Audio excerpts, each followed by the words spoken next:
எஸ்டிஎஃப்ன்றது ஒரு என்ஜிஓ. ஓகேவா? இந்த சுகுன் தாமஸ் ஃபவுண்டேஷனில் எங்களுக்கெல்லாம் ஏழ்மை இருந்தாலும் படிப்பு ஒன்றத்தை மட்டும் வச்சு நாங்கள் முன்னுக்கு வந்திருக்கோம். எங்களெல்லாம் செலக்ட் பண்ணி எங்களுக்கு இன்ஜினியரிங்க்கெல்லாம் ஸ்பான்சர் பண்ணி இன்றைக்கி நாங்கள்லாம் பெரிய ஆள் ஆகி அலுமினை மீட்டுக்கு எல்லாம் போய் நாங்கள் மீட் பண்ணுறோம். வருஷம் வருஷம் அந்த ஈவெண்ட் நடக்கும்.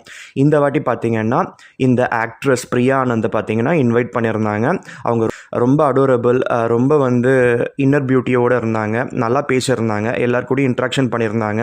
ஒரு ஆக்ட்ரஸ் என்ற அந்த அகம்பாவம் அந்த மாதிரி எதையுமே அவங்கக்கிட்ட பார்க்க முடியல. இந்த வாட்டி பார்த்தீங்கன்னா கிட்டத்தட்ட 1 hour அவங்க எல்லாருக்கூடையும் இன்ட்ராக்ஷன் பண்ணியிருந்தாங்க. நாங்கள் கேட்குற கேள்விக்கெல்லாமே நல்லா நிறுத்தி நிதானமாக பதில் சொல்லியிருந்தாங்க. கடைசியாக அந்த செஷன் முடிச்சுட்டு அவங்க கிளம்புறப்ப அவங்க காரை பார்க்க முடிஞ்சது.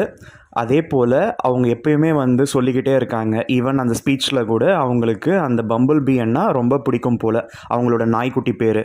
அந்த பம்பிள் பீயை பார்த்துக்கிறதுக்கு ஒருத்தவங்களை கூட்டிகிட்டு அந்த செஷன் முடிகிற வரையுமே இருந்து அதுக்கப்புறம் ஆசாசியாக அந்த நாய்க்குட்டி கூட விளையாடினதெல்லாம் பார்த்தோம். ஈவன் அந்த ஈவெண்ட்லேயே சின்ன சின்ன குழந்தைங்க கூடலாம் கூட நல்லாவே இன்ட்ராக்ட் பண்ணி ரொம்ப லவ்லி ஹார்ட்டடாக இருந்தாங்க.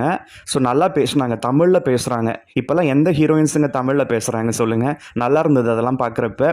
ஸோ ரொம்ப ஒரு குட் சோலாக இருந்து நல்லா பேசின மாதிரி எனக்கு தோணுச்சு.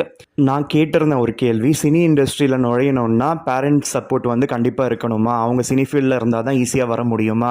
ஸோ ஒரு நான் சினி ஃபீல்டிலேருந்து ஒரு ஃபேமிலியிலேருந்து வர முடியுமான்னு கேட்டதுக்கு, நீங்கள்லாம் நல்லா படிச்சிருக்கீங்க, உங்களுக்கெல்லாம் எதுக்கு இது தேவையில்லாத வேலை, நீங்கள் சினி பக்கம்லாம் வந்துடாதீங்க, சினி ஃபீல்டெல்லாம் உங்களுக்கு தேவையில்லைன்னு சொல்லிட்டு அட்வைஸ் பண்ணியிருந்தாங்க.